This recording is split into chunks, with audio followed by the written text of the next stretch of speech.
Dear Iranian readers, my name is Bistra Velichkova. I'm from Bulgaria, and it's a great pleasure for me to be translated by Farid Ghadami.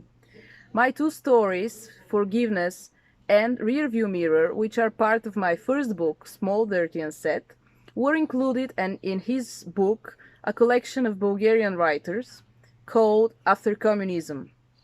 It's a great honor for me that Mr. Ghadami chose this title from my story, and my whole book is full of stories that represent the time after communism in Bulgaria, the so-called transition period after 1989, after the fall of the Berlin Wall and the end of the Cold War. It's a period of serious transitions for everyone, and the most interesting for me are the personal transitions and how every person is going through this time of changes.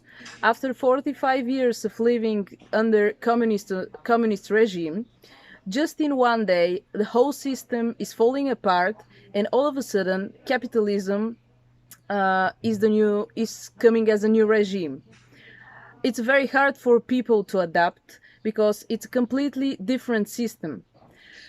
Uh, I have to say that the two stories are based on real stories of people, of course, with some fictional elements, but the roots of the stories are real stories. These times after the communism, the time after communism is very hard for everyone, and I have to admit that even now, even more than 30 years after the fall of communism, we are still feel the some elements from the previous regime that has a bad effect on the new regime. But anyway, I wouldn't go into details, into political details. The most important for me is that I have this great opportunity, thanks to Mr. Ghadami.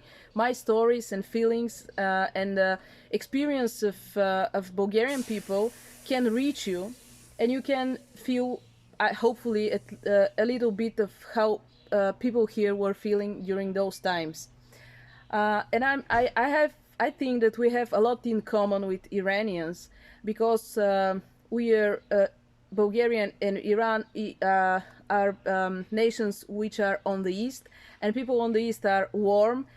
They value their relatives, their how to say. We are very warm, and I have the feeling that you're also a nation who is going a lot of suffering in terms of historical changes and obstacles. So I think that our Bulgarian destiny and in the Iranian destiny has a lot in common. So in this sense, I really hope that you will like my stories and the stories of my colleagues, the other Bulgarian writers, and you will enjoy them. Thanks a lot again to the translator for the invitation of being part of this book. Thanks to Farid, and thank you all the readers who are going to read this compilation of Bulgarian writers. I'm really looking forward to get to know to the Iranian culture better and one day to visit your beautiful country. All the best for me, and kisses from Bulgaria.